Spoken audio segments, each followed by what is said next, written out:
Getting new Skinwalker stories always does my heart some good, even though it's probably crying out in pain due to the stress of the terror brought on by Skinwalker stories. This one came in and really creeped me out. It takes place in Maine, of all places, and the title is extremely fitting. It seems like nowhere in the US is safe from its creepiest monster. This is titled, "There's Not Supposed to Be Skinwalkers in Maine," and was sent by a user called The Voice. Be careful what comes calling wanting to talk. Some things take a reply as the worst kind of invitation.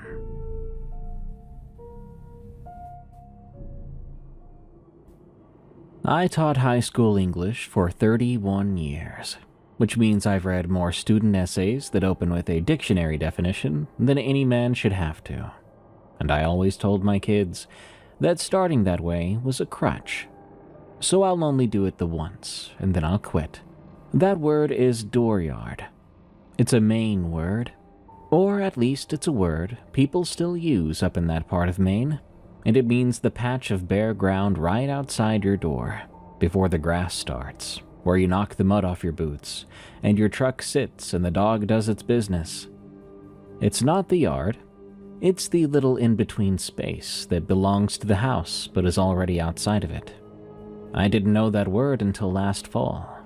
An old man named Wendell Hatch taught it to me, and by the time the season turned, I had reason to think about it more than I ever thought I would, more than any single word in my life. What I'm about to tell you, all of it is true, to the very best of my memory. I'm 61 now. I took early retirement a couple years ago, a little earlier than I had planned, because my marriage had ended and the house felt too big. The buyout I was offered was decent, and because somewhere in me was the idea that I'd had since I was about 20, which was that I was going to write a real book. Not a hobby.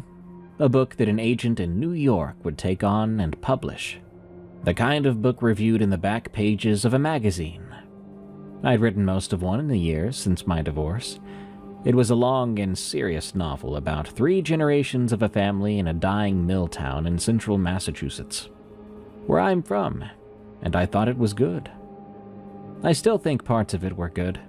I'd gotten 2 agents to ask for the full manuscript over the previous winter, which anyone who has tried this will tell you is not nothing, and both of them had passed, kindly. I had convinced myself the problem was the ending, and the problem with the ending was that I'd written it in a house full of noise of my ordinary life.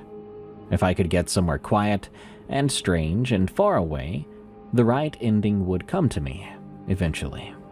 That is how I ended up renting a camp outside Lebec, Maine, for the fall. If you don't know Lebec, it's the easternmost town in the United States.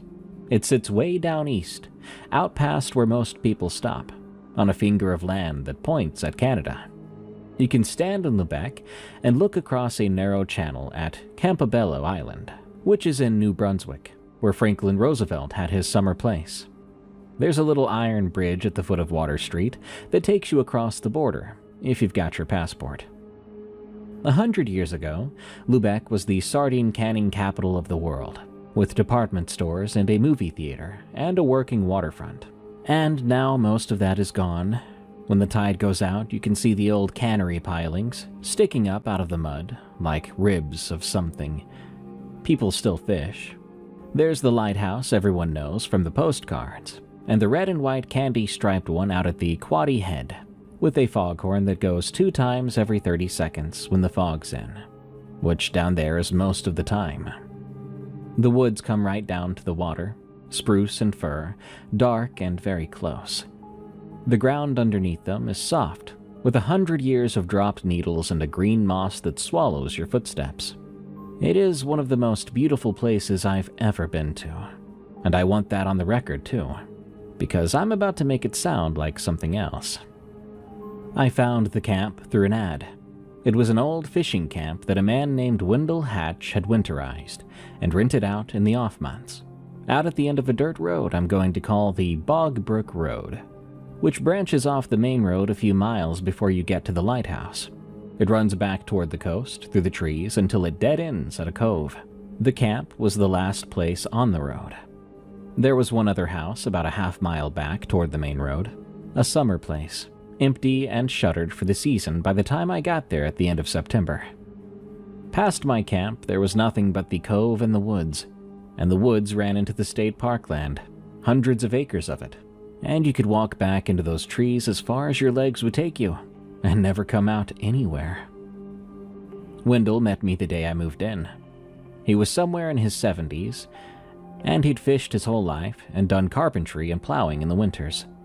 He still had a black dog, an old lab and something mixed named Mo, who had gone gray around the muzzle, and who took to me right away, in the indiscriminate way of old dogs. Wendell walked me through the camp, showed me how the wood stove drafted and where the breaker box was, and how the pump would lose its prime if I let the tank run too low. He was friendly, though dry. He showed me the dooryard and called it that, the dooryard, and I asked him immediately what that meant. He looked at me like I'd asked him to define a chair, and that's how I learned the word. There were two things he said that day that I didn't think about until much later. The first was about the cell signal. There wasn't any in the camp, not a bar of it. He told me that to make a call I'd have to go outside and stand in the dooryard. Or better yet, walk down toward the cove where there was a clear shot south, and even then it came and went. He said it apologetically, but I told him it was fine, that getting away from the phone was half the point, and he said that was the right attitude. Most people couldn't stand it. The second thing came when he was leaving. He was getting into his truck, and Mo was sitting in the dooryard between us. Wendell looked past me at the tree line where the cleared ground ended and the spruce started, a little ways from the back of the camp, and he said, not making a big thing of it, "I wouldn't go walking back in there after dark, if it was me." I said I wasn't much of a night hiker anyway. He nodded and smiled. Then he said the trails were fine in the daytime. Go anywhere you want in the daytime. But the woods down here turned around on you fast once the light went, and people got lost half a mile from their own kitchen. Then, he said, if you hear somebody calling to you out there at night, don't reply. Oh, it's nothing to worry about, you see. Sound carries strange on the water. You'll think it's close and it's actually a mile off, and you'll go toward it and turn an ankle in the dark. So be careful. Don't call back. He told me Mo could stay with me as much as I wanted, that he was good company, and Wendell's grandkids had stopped having time for him. He drove off down the bog brick road then, and I stood in the dooryard with the dog, thinking about what a nice old man he was, and how good this whole deal was going to be for my book. The first 2 weeks were everything I'd wanted. I'd get up with the light, which seemed to come early there, and I'd make my coffee and ride at the kitchen table until the early afternoon, looking up at the cove and the fog, whenever there was fog. The riding went well, or at least it went, which after the previous spring felt like a miracle. In the afternoons, I'd go for walks. The state park gate closed for the season in the middle of October, but you could still park outside and walk the trails, and I did. Miles of them, out along the cliffs where the trail ran between the spruce and a drop down to the rocks, with Grand Manan a blue smudge across the water. Mo came with me.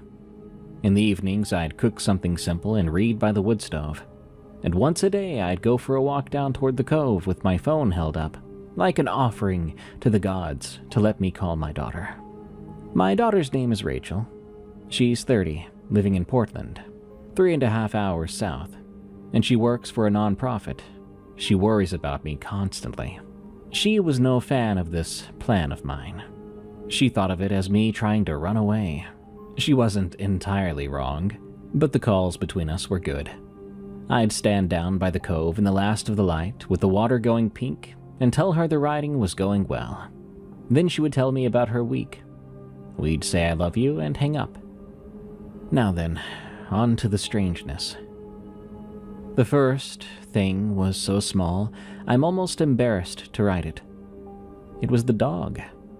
About 2 weeks in, Mo stopped wanting to go near the tree line at the back of the camp. He'd always trotted right up to it, nosing around the edge where the moss started. Then one evening, he simply wouldn't.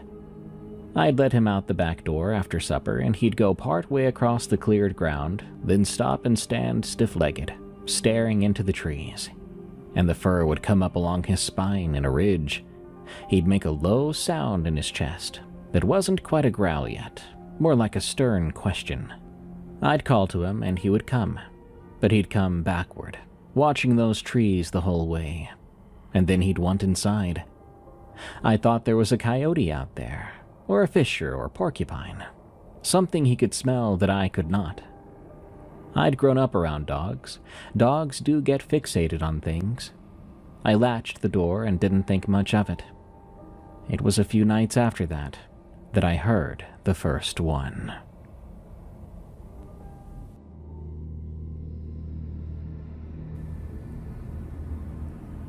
I was at the table after dark, reading, the wood stove ticking. Mo was asleep at my feet.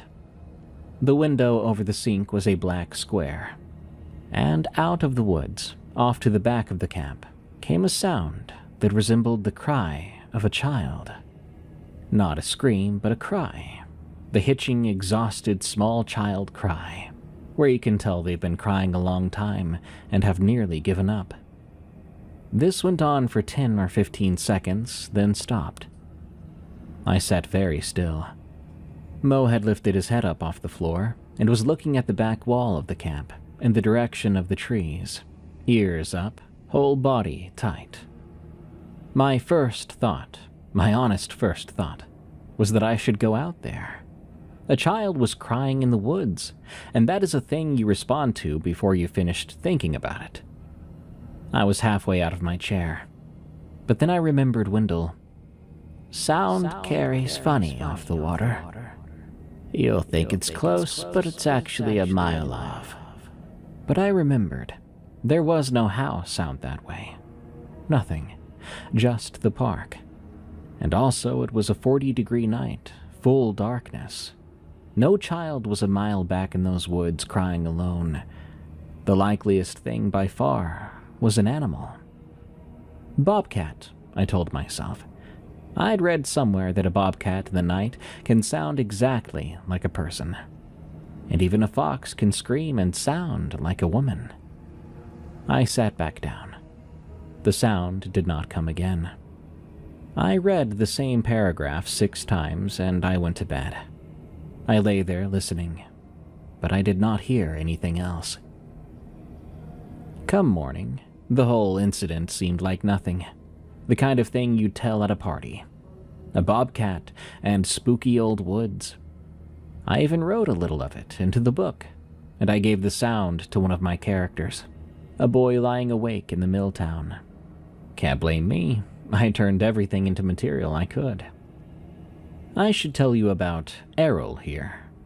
The next part is when I started looking for an explanation about these things, and Errol was the one who took my explanation away from me. I had met him at the hardware and everything store in town, where I went for stove pellets and bug spray, small things that you run out of. Errol Sockabasin. He was about 35 and built like a horse. The man worked with his hands, and he was Passamaquoddy. The Passamaquoddy are the native people of that whole coast. People of the Dawn is what the name means, and their communities are up the bay a ways, at Sipayik, near Eastport, and over at Indian Township. But Errol worked all around down there, and he'd done some of the work on Wendell's camps. When Wendell introduced us at the store, the two of them ribbed each other like men who had known each other a long time. Errol and I got to talking a couple of times after that, once for the better part of an hour over coffee at the gas station that had a few stools, and I liked him a great deal. He was funny and blunt. He read more than most people I'd taught with. I went down to the other house in my 3rd week, on a clear afternoon, when Wendell had said you could go anywhere. I told myself I was only stretching my legs. That isn't the whole truth. I was curious. From the road, it had looked like any summer place closed up for the winter, shutters across the front, but the grass was grown clear to the sill, and there was no path worn anywhere. The nearer I got, the more it felt like a place nobody had opened in years. Around the back, on the side that faced the trees, a storm window had been lifted off its clips and set down in the long grass. The sash behind it was unlatched. I got it up and climbed through.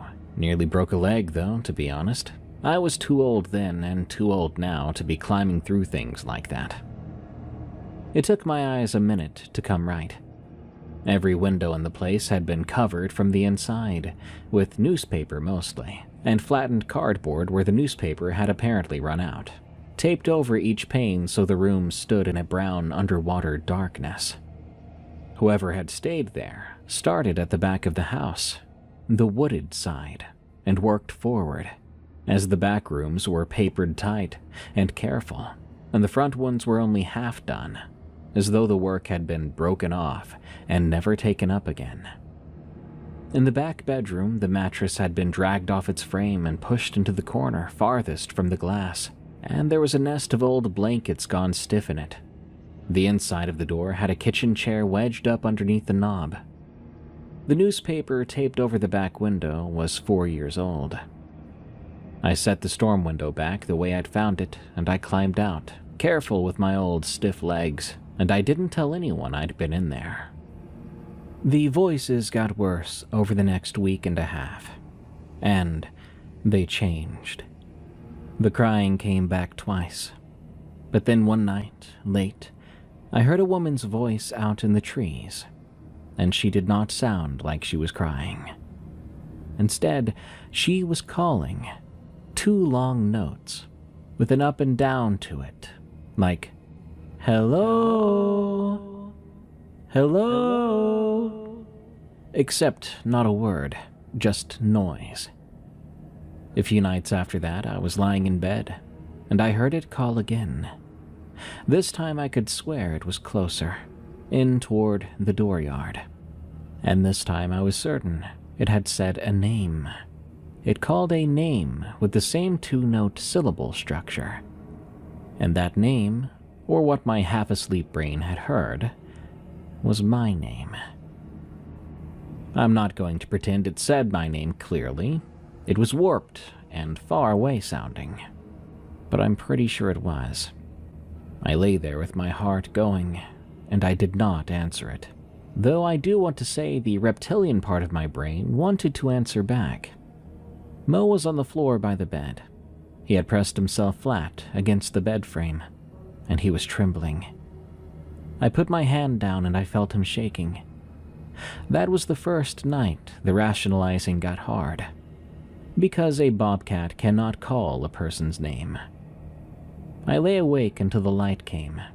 Then I made coffee and got online. The signal, again, was the problem I keep coming back to. There was no internet at the camp.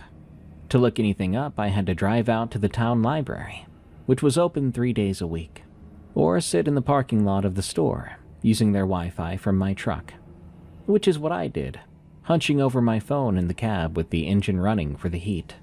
Sitting in a cold truck in a parking lot in a town at the end of the world, typing your symptoms into a search bar. That's how it goes now, isn't it? We don't go to the wise woman in the village. We go to the parking lot and for a search bar. Anyway, I typed in things like animal that sounds like a person in the woods. I got bobcats and foxes, gray foxes and barred owls, and I listened to recordings of all of them on my phone, holding it up to my ear. None of them were that. The fox was close. The fox scream is genuinely horrible and human. But the fox doesn't make that 2-note shape of a name over and over, getting nearer. So I typed in other things. I typed in thing in the woods, imitating human voice. And that's where it found me. Or where I found it. The whole tangled mass of it. Videos and forum posts, and long anonymous accounts that read more or less exactly like the thing you're reading right now. I'd heard the word Skinwalker before, vaguely. I went down that rabbit hole that morning in the truck, and over the next several days at the library. I'll spare you most of what I've read. A lot of it was junk, and some of it I now think was dangerous in ways I didn't understand just yet. But the entire situation simply matched. A creature that could take the form of an animal, but not quite right.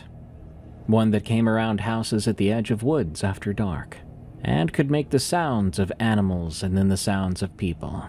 And it learned voices, learned to use them. It could call your name to draw you out past your door and into the trees. For whatever reason, it could not or would not come straight to you. It seemed to have to make you come to it, make you leave your shelter. And there was a rule that was repeated in every story about it that I heard. Never, ever answer. You should never even say its name either. There were more symptoms, I should say. Eyes that reflected the light at just the wrong height off the ground. A smell. I read all of it crouched over my phone, and a cold certainly settled into me, but at least I had a name for it. I drove back to the camp at the end of one of those library days, saying the word out loud in the cab, telling myself that's what it was, that there was a skinwalker in the woods behind the camp. I told Errol my theory 3 days later. We were at the gas station on those stools again, and I'd been working up to it. Finally, I just said that I wanted to ask him something that was going to sound insane. And I told him about the dog and the cries and the voice that had definitely called my name. Then I said the word of the creature, that I thought it might be a skinwalker. Errol had been drinking his coffee, nodding as he listened, until I said skinwalker. That's when his eyes went wide. He didn't laugh. I think part of me wanted him to just laugh at me, because I know I sounded ridiculous. But he did not. He then said carefully, looking at me, "I'd quit saying that word if I were you." "Why's that?" I asked. "That's not a word from here," he said. "That's a Navajo thing. Dene. That's the other side of the country. That's desert. That's a whole different people with a whole different language, and their own things they don't talk about. And they especially don't talk about that. People like you and me got no business borrowing it because we saw it in some video." He wasn't angry exactly, but there was an edge to his voice. It almost sounded like this wasn't his first time around with this sort of thing. Folks come up here, or they go out there, wherever, and something scares them in the woods, and the only word they've got for it is the one they took off the internet from somebody else's grandmother. And it's the wrong word. It's not yours, and it's not mine. And it sure as hell isn't from these woods. I asked him then a question. What was it then, if it wasn't that?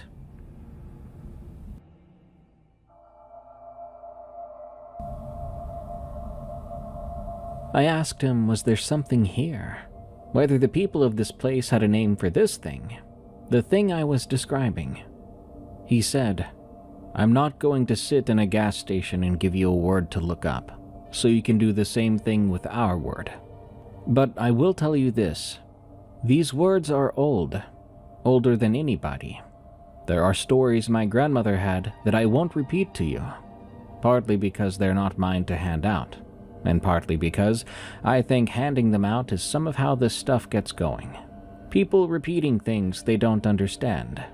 But I will tell you the part that's just common sense. You don't need to be from here to follow this." He leaned in closer.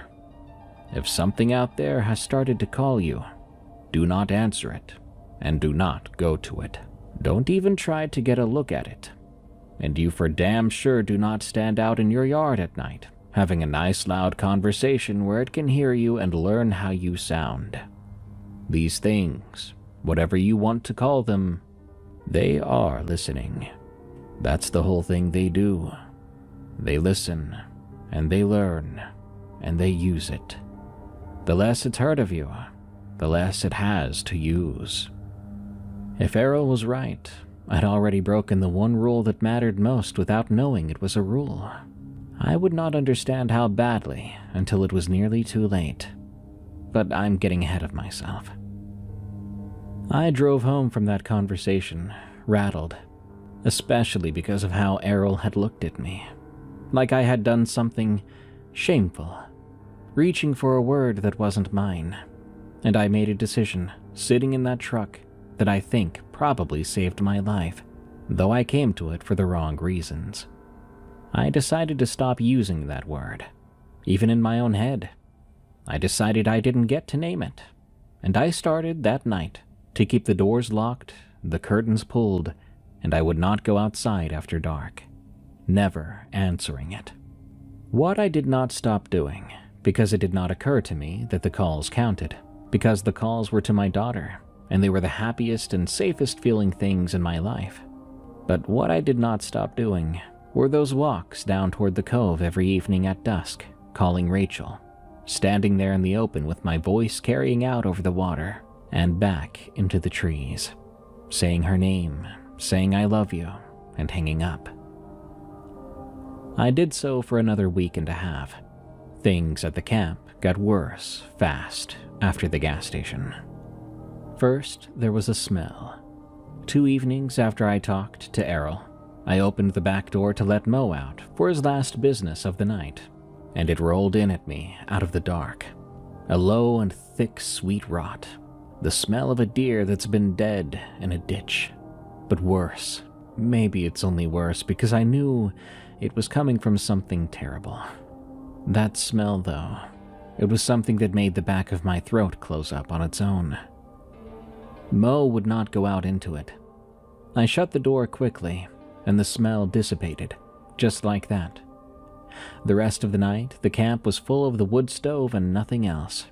But I'd had it in my nose, and I noticed the smell had come from up high and close, from right outside the door at about the height of my own face, not down low where a dead animal in the leaves would be.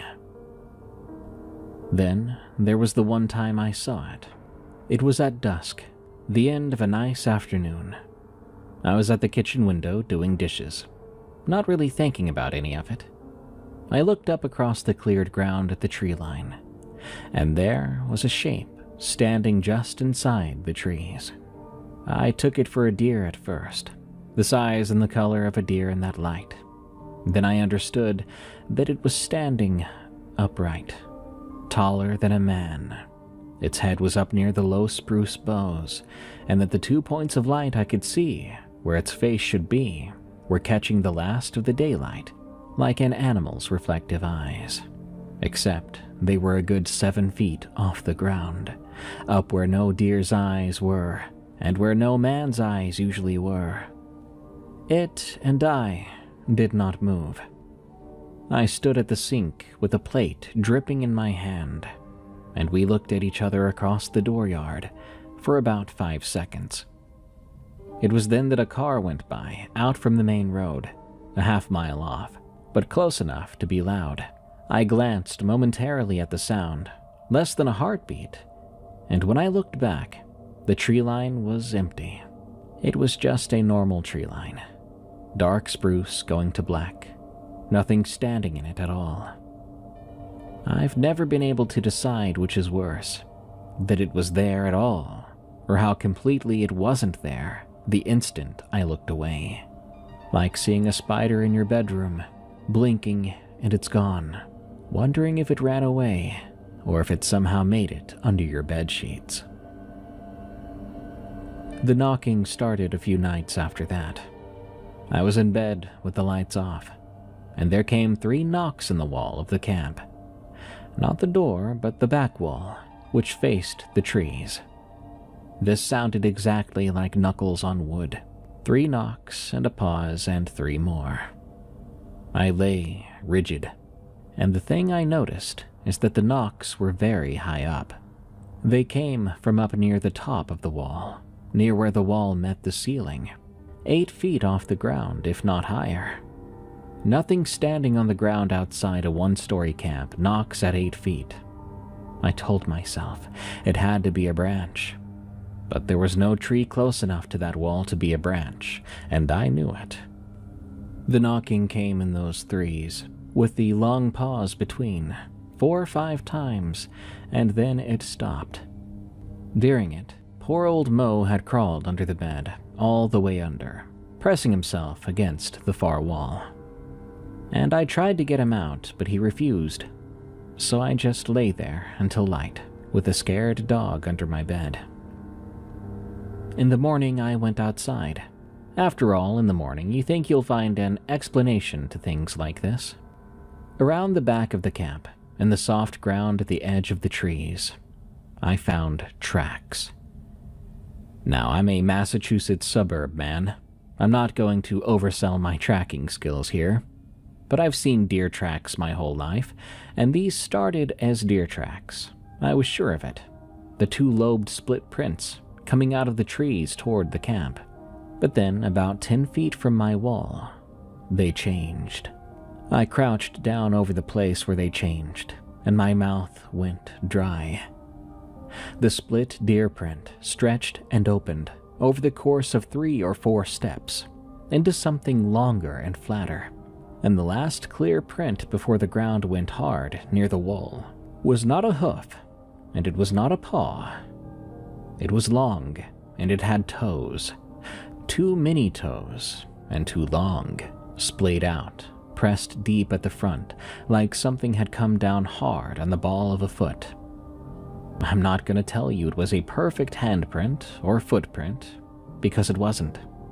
It was its own disturbing thing. It was closer, though, to a foot than to anything that should be walking in the Maine woods, and the deer tracks turned into it as smooth as a sentence. That was the morning I should have left. I did consider it. I sat at the kitchen table with my coffee and the door locked in broad daylight, thinking you could pack the truck in an hour and be in Bangor by lunch. But I didn't leave. I mean, the book was going well, and I had it in my head that this was the price of ending the book the right way, that real writers went somewhere hard and stayed and endured it. And even now, I didn't fully believe that a Skinwalker-like thing was haunting me. Not in the daylight, for sure. There was, underneath, a small, ugly thread of not wanting to believe what was happening. Being more interested, in fact, than afraid. I'm a person who'd wanted his whole life for something to happen to him, and a deep, stupid part of me did not want to drive away from the one strange thing that had ever come to my door. I'm not proud of feeling that way, but that's how I felt. I called Rachel that evening down by the cove. She could hear it in my voice. She said to me, "Dad, you sound terrible. Sounds like you haven't slept." I told her I hadn't been sleeping great. The camp made noises at night, I said. It's an old building, and there's lots of wind. I told her I'd been working hard on my book. "What kind of noises have you been hearing?" she asked. She has a way of knowing when something's actually wrong, even if you try to pretend there's not something wrong. And she's very direct when she notices that. And I could hear from her voice that that's what was happening. She had noticed. "Dad, you sound scared. You don't sound like you. Is somebody bothering you up there? Is it safe? I don't like you being out at the end of some road by yourself with no phone reception." I said I was fine. It's an old man's nerves in an old camp, and I had a trusty old dog by my side. I made my voice light as I said it. I didn't want her to worry anymore. I stood there out in the open, by the water, saying all of this out loud. Her name, the reassurances. And I'll never know for sure, but I've come to believe it was very close to this call. Probably in the trees behind me, listening to me say, "Rachel." And somehow listening to her voice through the phone, which wasn't even on speaker, learning the both of us. I told her I loved her, and she told me to call her every single day or she was going to drive up here. I laughed and said, okay, and we hung up. She called the next 2 days, and I kept it together on the phone. On the third day, I didn't pick up. I was at the library, and the signal there had dropped. That was the day she decided. She texted me that she was coming up that weekend and that there would be no arguments. I argued, though, by text, weekly, but she didn't answer. Instead, she showed up. I've thought a great deal about whether I should have tried to stop her, or tried to lie better. Maybe I should have told her I was coming home, so she wouldn't try to drive up here into this. At the time, I was, God help me, relieved to have company. I wanted someone else to be here. I wanted somebody else to hear it, so I would know I wasn't losing my mind, which is the most selfish wish I've ever had. But it came true, and I would have to live with it.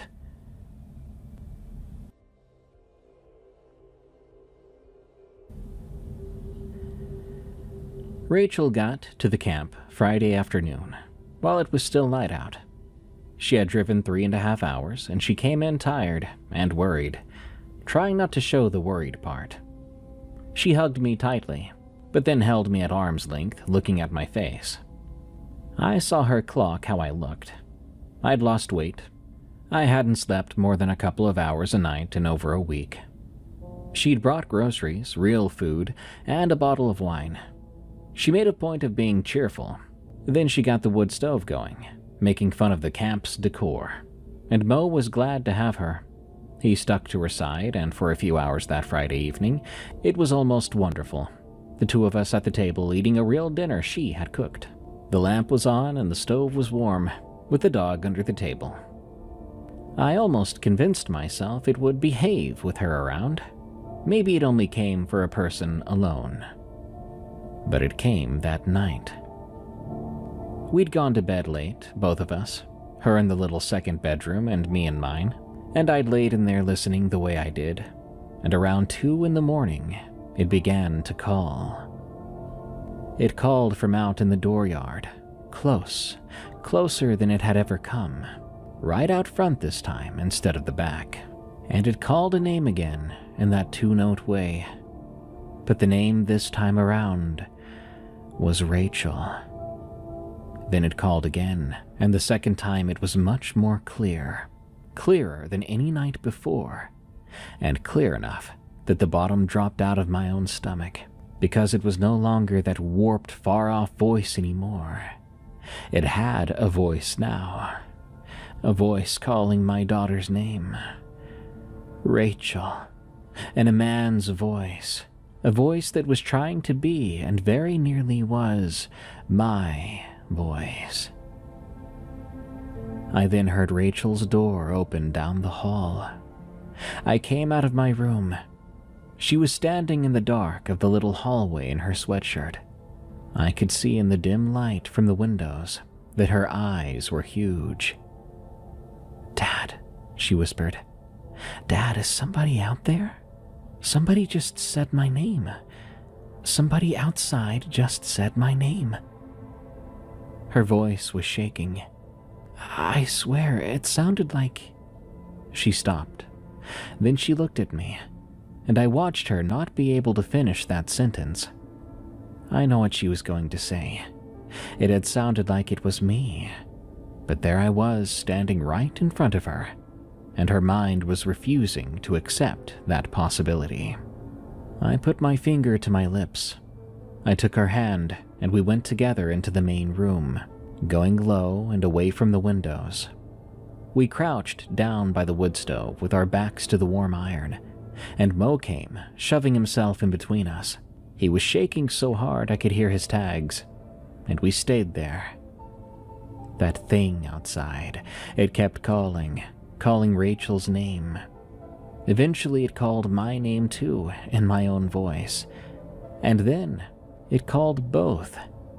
It said out in the dooryard in the dark, in a voice that was my voice gone slightly wrong, "Rachel, Rachel, honey, come out here. I just need a hand with the truck." Rachel made a sound against my shoulder. I had her hand in both of mine, and I gripped it as hard as I could. I shook my head at her. "No, no," and she nodded, fast. She understood. She wasn't going anywhere. But the tears were running down her face. That thing in the dooryard had her father's voice and was asking her to come outside. There's no part of a person that is built to sit still and not answer that, or not react. It went on for what the clock later told me was nearly 40 minutes, and felt like the whole rest of my life. It said my name in her voice, calling me. "Dad? Dad, come help me." It said her name in my voice. It got my little verbal habits, the way I say honey to her, the way I'd said "I love you, kiddo" at the end of every one of those calls down by the cove. It fed all of it back to us, out from the dark. Rearranged, almost right. The most obscene thing I've ever heard. Two voices that loved each other so much in the world, coming out of a single mouth in the dooryard, taking turns, asking each of us to come outside to the other one. Here's what broke me. What made me finally understand all the way down what it was and where it had gotten its material. At one point, it said in my voice the exact phrase I'd said to Rachel on the phone 3 or 4 evenings before, standing down by the cove. I'd said, "I'm fine, kiddo. It's just an old man's nerves and an old camp." Word for word. It said it back into the dark in my voice, my exact sentence, the one I'd spoken out loud into the open air with the trees at my back. I knew, fully and finally then, it had been there for every call. It had stood in the spruce only a few feet away, listening to me hand it my own daughter's voice and my own, night after night. That the role Errol had given me at the gas station, the only role that mattered. Don't let it hear you. I'd been breaking it every single evening since before I'd even met him. Around the time the sky started going from black to the first nudges of light, it finally stopped. But we stayed put for a while. We sat right by the wood stove, holding the dog and each other, until the light in the windows was true and real light, full dawn, and the foghorn out at Quaddy was going. 2 blasts every 30 seconds. Such a comforting sound then. Only at that moment did I get up, my legs barely working. I went to the front window, and I looked out at the dooryard. There was frost on the ground.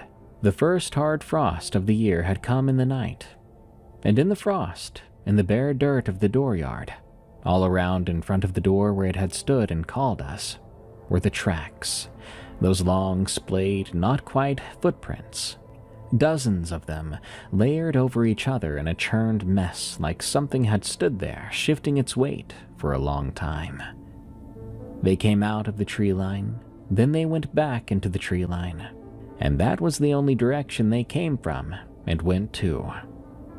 I stood there and looked at them in the daylight with my daughter behind me. I've never been in my life so glad to be cold and tired but alive. We left within the hour. We threw things in the truck, no plan to be had. Rachel was past arguing about whether it was real. She'd heard it. She'd heard her own father's voice coming out from the darkness, wanting her to walk into the trees.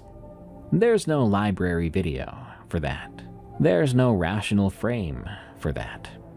She kept saying, we're going, just get in the truck, Dad."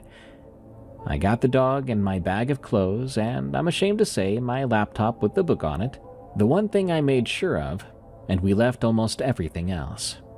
The food, the still warm wood stove, the curtains open. I called Wendell from the cove on our way out, hands shaking bad. I could barely hold the phone up. I couldn't even tell if I was making sense as I talked to Wendell. I told him we were leaving, that someone had been at the camp.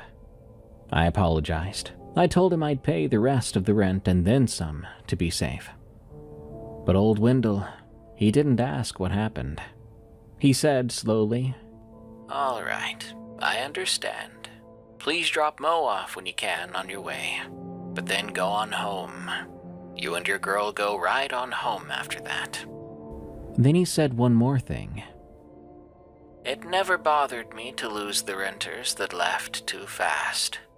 It's the ones that wanted to stay and have a look that I was always worried about." He hung up. We met up with him. I gave him Mo, who was still shaking, the poor guy, and Wendell wished us a safe drive. We left.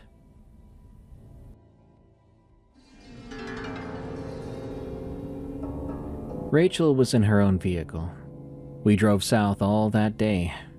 Rachel followed me partway and then peeled off for Portland once I'd convinced her I was steady enough to make the rest. I got back to my too large to empty house in central Massachusetts that night, and I locked every door. I didn't bother to sleep. I've not been back to Maine, and I have not, despite a year of telling myself I should, finished the book. But it found me. I kept the habits I came home with, locking the doors at dusk, all of them, the front and the back and the bulkhead down to the cellar, and I pulled the curtains. I left a lamp burning in the kitchen, and I didn't sleep much. At night, I sat up in the kitchen with the lamp and a book that I wasn't actually reading. This is what I was doing, a little after 1 a.m, when I heard a dog. It was at the back door, on the steps. The sound of a dog, desperately wanting out of the cold. It sounded like a paw scratching at the storm door, then a high, thin whine broken off short, followed by another scratch. I knew that sound, as I'd heard it plenty back at the camp. Mo at the door after his last business of the night, wanting back in to be by the wood stove. With a worried smile, I was up and across the kitchen with my hand on the deadbolt, before I'd thought anything at all. It was only with my fingers on the bolt that the rest of me caught up and stopped. Mo was in Maine. Mo should be hundreds of miles north in Lubec with Wendell, where I'd left him. An old dog who needed a hand under him to climb into the bed of a truck. There's no version of this world where he would come down to stand on my back steps in the middle of the night. I took my now trembling hand off the bolt. There's a small window in the back door, 4 little panes, and I stood to the side and I peered out. There was a dog on the steps. The porch light was off, but the frost threw back what came off the street lamp at the end of the drive, and I could plainly see him. A black dog gone gray at the muzzle, sitting on the top step with his head turned up toward the door. That was Mo. It was definitely Mo. Down to the white at his chin, with one ear being floppier than the other. When he saw my face at the glass, his tail moved. Once, then twice, then swiping back and forth, clearing an arc of frost on the boards. The whine came again, happy sounding this time, the sound he made for a person he knew and liked. Every part of me wanted to go toward the deadbolt again. He was an old dog, out in the cold. He'd come all that way, and I loved that dog more than I'd let myself say. My hand was halfway up before I made myself hold still and only look. Then I observed. I first noticed that he did not fog. It was cold enough that my own breath in the house fogged a bit. And the dog was breathing. I could see his sides go in and out, but nothing came out of him into the air. The second thing was the stillness under the wagging. A held stillness, rather than the tail being part of a dog's body. It was like a hand under a suit, remembering to wag the tail appendage to keep up the disguise. And the third thing, which made my legs wobble, was that as he looked up at me, his eyes caught that thin light and threw it back. 2 flat green coins, but they weren't on his face. They were a foot in the air higher than the dog itself. A dog sitting on a step has its eyes a foot off the boards, eyes not connected to the body. That made no sense. That's when a smell began to come in from under the door, reminding me immediately of that dark night. That thick, sweet rot, with something worse folded up in it. It spewed forth into my own kitchen, forcing my throat to seal off against it. Suddenly, the dog opened his mouth. What came out of it was not a bark. It started as a whine, the happy one, but then it began to bend, became more distant, and under the dog's voice, there came another, and I swear to you now, it sounded like Wendell. It was the old man's voice, and it said to me through that door, "Let him in. He's cold." I did not open that door. I stepped back into the middle of the kitchen where the lamp was, and I watched that dog stand up. He put his front paws on the storm door, except standing now, he was taller than the dog should have been. His paws were up where a man's hands would be, and his eyes were level now with the window, his real eyes, level with mine from across the kitchen. He did not look like a dog up on its hind legs. He looked like something folded down into the shape of a dog that had grown bored with holding it in. Then he waited. He didn't bark, scratch, or call. He stood at the door with those green eyes on me, patient and certain. And I waited too in the lamplight, neither of us moving. The clock on the stove went from 1 to 2, and from 2 to 3. I do not know the hour it left. At some point, I noticed the eyes were no longer at the window, that there was nothing in the 4 panes but the dark and the dim shape of my own face, and I did not go and look. I sat at the table with my back to the wall, staying there with the lamp on until sunup, and I waited an hour after that before deciding to open the back door. The steps were empty. The frost lay unbroken over the yard except on the steps themselves, scuffed and churned to nothing on the top board where the thing had stood and waited for me. Out past the bottom step on the white of the lawn were the tracks, and I think we both know the story by now. They began as a dog's. At the foot of the steps they were neat and round, the prints of a dog that had trotted up and sat there. They led away toward the back of the lot, and about 10 feet out they changed. They stretched, opened, over 3 or 4 steps, into the long splayed prints with too many toes. The same ones I'd crouched over behind the camp, except instead of a deer, it was a dog's, the malformation of a dog. They crossed the lawn in that shape and went into the trees at the back of my lot. There's a line of trees behind the fence at the back there. Town trees. A strip of oak and maple, 50 feet of it, no more. And on the far side is my neighbor's. Their yard, the road, no more woods. There are no woods within 20 miles of my house besides that. The prints came out of those trees, and they went back into them.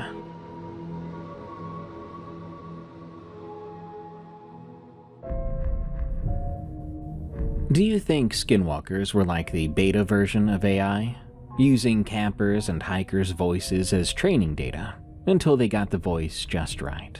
But instead of making funny memes where Morgan Freeman's voice tells you not to go number 2 in a urinal, they just lure you outside and drag you into the woods.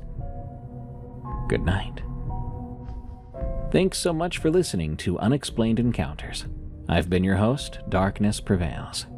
Have some scary stories of your own? Send them to us at darkstories.org. By the way, if you need more scary story narrations from me, I read scary work-related stories on my other show, Tales from the Break Room, which you can find right now on Apple Podcasts and Spotify, or your favorite podcast app. Just look for Tales from the Break Room. Thank you. Till next time, everyone. stay safe out there, and stay creepy, because this world is a strange one.